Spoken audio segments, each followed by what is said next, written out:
Kiss Lovers, panggung The Academy 8 ternyata menyimpan mimpi yang jauh lebih besar dari sekedar menjadi juara. Di balik penampilan para akademia, ada perjuangan untuk mengubah kehidupan keluarga. Seperti yang dirasakan Clara dari Langkat dan Bita dari Pangkal Pinang. Keduanya datang dengan latar belakang berbeda, namun membawa harapan yang sama. Menjadikan kemampuan bernyanyi sebagai jalan untuk membahagiakan orang tua. Jauh sebelum mengenal panggung megah DA8, Clara dan Bita sudah terbiasa mengasah kemampuan lewat berbagai perlombaan. Bagi mereka, setiap panggung yang pernah dijalani menjadi bagian dari perjalanan panjang menuju cita-cita. Hingga akhirnya, kesempatan yang selama ini ditunggu membawa keduanya menjadi bagian dari Dangdut Academy 8. Buat Bita, perjalanan menuju DA8 bahkan harus ditempuh setelah beberapa kali mencoba audisi. Ia pernah mengikuti DA5, DA6, hingga DA7. Namun, kegagalan berulang kali rupanya tak membuat langkah Bita berhenti. Justru di DA8, kesempatan itu akhirnya datang. Sejak kelas 4 SD, Bita memang sudah jatuh hati pada dunia tarik suara. Saat duduk di bangku SMP, ia mulai aktif tampil dari panggung ke panggung sekaligus mengikuti berbagai perlombaan di Bangka Belitung. Piala dan piagam yang dikumpulkan menjadi bukti bahwa mimpi itu terus ia perjuangkan. Untuk bisa berangkat mengikuti audisi DA8 di Palembang pun, Bita punya cara sendiri. Ia menyisihkan uang dari hadiah perlombaan bernyanyi serta penghasilan dari event sebuah aplikasi. Sedikit demi sedikit dikumpulkan, hingga akhirnya tabungan tersebut bisa digunakan Bita bersama sang ibu untuk berangkat audisi. Masya Allah, Alhamdulillah senang. Karena ya tidak menyangka juga akhirnya bisa lolos kembali, Masya Allah. Yang pastinya itu juga Bita jadi ibaratnya jadi usaha juga buat Bita mempertahankan konsisten itu, Kak. Soalnya kemarin juga Dewan Juri ada bilang bahwa Bita kamu harus konsisten di setiap penampilan. Jadi itu juga menjadi tanggung jawab Bita untuk bisa menampilkan yang terbaik di setiap penampilan Bita. Dan alhamdulillahnya dikasih rezeki lagi, ya Allah, sama Dewan Juri dimudahkan juga oleh Allah Subhanahu Wa Taala. Alhamdulillah langsung lolos. Terbayarkan, Kak, Masya Allah. Karena kan Bita juga kemarin tuh sempat rasanya kayak sedikit aduh bisa nggak ya, tapi ya yang penting kuncinya yakin sama diri sendiri, terus latihan, terus berdoa juga, dan alhamdulillah juga bisa menampilkan terbaik hari ini. Perjalanan itu akhirnya membuahkan hasil.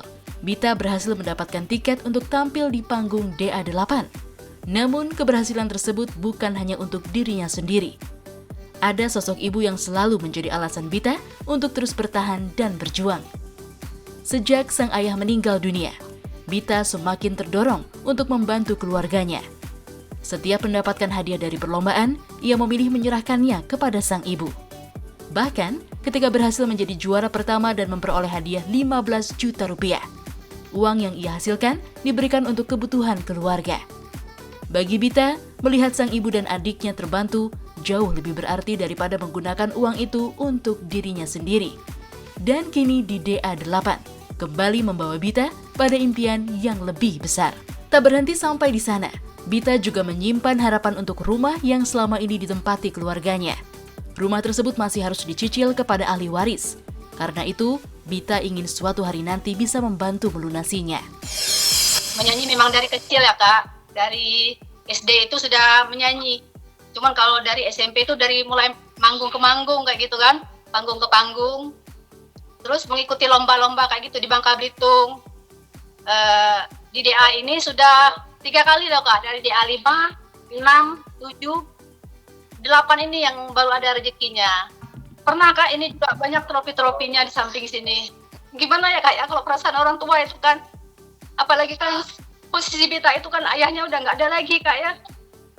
Jadi mungkin banyak harapan-harapan lah di Bita ini. Karena Bita itu dari awal memang dia nggak pernah kebutuhannya itu dari orang tua, Kak. Dia mencari sendiri dari panggung ke panggung itu, uangnya dikumpul sendiri. Terus kalau juga ada lomba-lomba itu juga dia nggak pernah megang uang itu. Selalu dikasihnya ke ibunya kan.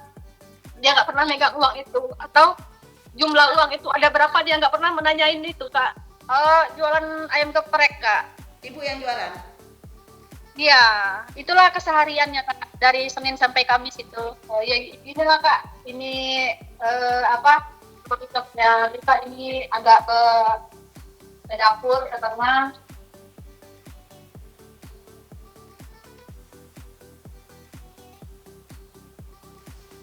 Di sini ruang tengahnya loh Kak. Nah ini juga tempat baju Vita ya Kak. Kemarin kan dia jadi ini apa, brand ambassador dangdut Bangka Belitung sama Zainul Bashar itu kan, kalau di Bangka Belitung. Nah kalau ini nampak dapurnya Kak. Nah kalau dapur ini setengah punya kakak ini di belakang. Jadi pembagian itu sampai sini Kak. Nanti dipotong kayak gitu. Jadi untuk sementara belum. Kayak dia buat ini apa, manggung-manggung juga Kak, gini. Lomba-lomba juga kayak gitu. Kids Lovers dari Pangkal Pinang, perjuangan serupa juga datang dari Clara. Sebelum berdiri di panggung DA8, Clara sudah lebih dulu menghabiskan waktu mengikuti festival dan perlombaan menyanyi. Ada satu kenangan yang tak pernah lepas dari perjalanan Clara. Setiap kali mengikuti lomba, kedua orang tuanya selalu mengantarkan Clara menggunakan sepeda motor. Bertiga, mereka menempuh perjalanan demi satu tujuan, memberikan kesempatan kepada Clara untuk mengejar mimpinya. Usaha itu pun membuahkan hasil. Clara berhasil meraih berbagai prestasi, diantaranya juara 1 Festival Tunas Bahasa Ibu dan juara 1 Laski. Dari berbagai panggung kecil tersebut, langkah Clara akhirnya membawanya sampai ke panggung besar Dangdut Akademi 8. Dulu sebelum aku ada di Dangdut Akademi 8 ini, Clara itu ikut-ikut lomba festival-festival gitu Kak. Bareng orang tua, di antara orang tua naik motor, jadi bertiga kesana kesini terus. Dan Clara memberanikan diri untuk mencoba di Dangdut Akademi 8 ini. Dan alhamdulillah Clara bisa lolos sampai di tahap ini Kak. Clara pernah alhamdulillah juara 1 lomba FTBI, Festival Tunas Bahasa Ibu, itu lagu-lagu Melayu. Clara juga juara 1 Laski dan juara-juara juga di 1, 2, 3 di kompetisi-kompetisi seperti biasa gitu Kak. Namun, di balik senyum dan penampilan Clara di atas panggung, ada perjuangan kedua orang tua yang selalu ia ingat. Clara melihat sendiri bagaimana ayah dan ibunya bekerja keras untuk memenuhi kebutuhan keluarga. Keduanya bekerja mencuci karpet wedding. Bahkan untuk satu karpet sepanjang 11 meter, bayaran yang diterima hanya sekitar Rp3.000 untuk pekerjaan mereka berdua. Pemandangan tersebut justru membuat Clara semakin terdorong untuk memperjuangkan masa depannya. Clara mengaku pernah mendapatkan perlakuan yang membuat dirinya merasa direndahkan. Namun, pengalaman tersebut tidak membuatnya berhenti. Clara memilih menjadikannya sebagai alasan untuk terus belajar dan membuktikan kemampuan. Kalau tentang itu, orang tua sih selalu ngedukung Clara, selalu mensupport dan mendorong Clara biar Clara terus semangat untuk bisa menggapai cita-cita Clara sih Kak. Kalau orang tua Clara itu kerja cuci karpet wedding Kak. Kalau soal berapa dibayarnya itu tuh karpetnya itu 11 meter, satu karpetnya 11 meter, itu satu karpetnya itu tuh dibayar 1.500. Yang kerja itu ayah sama mama, jadi 2 orang jadinya 3.000 satu karpet gitu Kak. Kalau nyanyi ya di rumah-rumah gitu aja Pak, istilahnya dia pakai karaokean di rumah, pakai speaker aktif itu. Setelah dia agak mulai sekitar 5-6 tahun gitu, lebih lah, udah kelas 2 SD gitu. Jadi karena kami tengok dia ada bakat, jadi waktu undangan pesta resepsi gitu, dia kami pancing biar supaya dia itu berani naik di atas pentas. Lambat laun dia udah masuk ke ranah sekolah.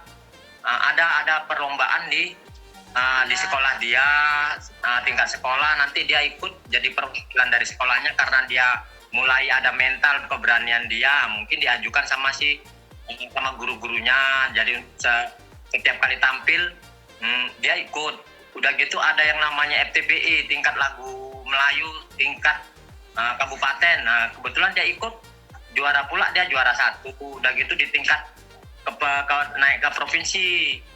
Dari provinsi khusus lagu Melayu, dia dapat juara 1 lagi. Ini dia dari Laski. Dapat juara umum tingkat nasional. Juara 1. Ya awalnya nggak nyangka, tapi ya ada keyakinan juga sih, karena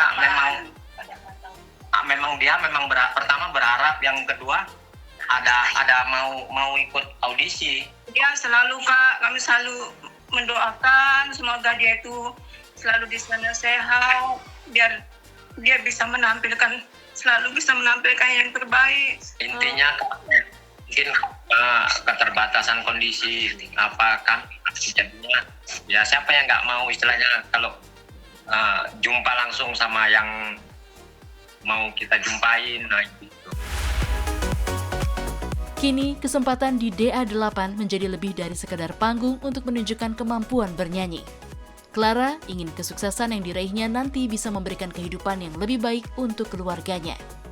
Salah satu impian yang ingin diwujudkannya adalah membawa kedua orang tuanya menunaikan ibadah umrah. Sebuah impian yang lahir dari rasa terima kasih kepada dua sosok yang sejak awal tak pernah berhenti mendukung perjalanan Clara. Ingin supaya orang tua tuh tidak direndah-rendahkan lagi sama orang-orang gitu kan. Clara ngelihat perjuangan orang tua Clara, jadi Clara itu harus semangat terus supaya bisa mengangkat derajat kedua orang tua Clara. Banyak juga sih kayak ngerendahin Clara juga kayak, tapi Clara tuh tetap semangat, nggak hiraukan perkataan-perkataan orang. Clara tetap semangat terus menuju kesuksesan.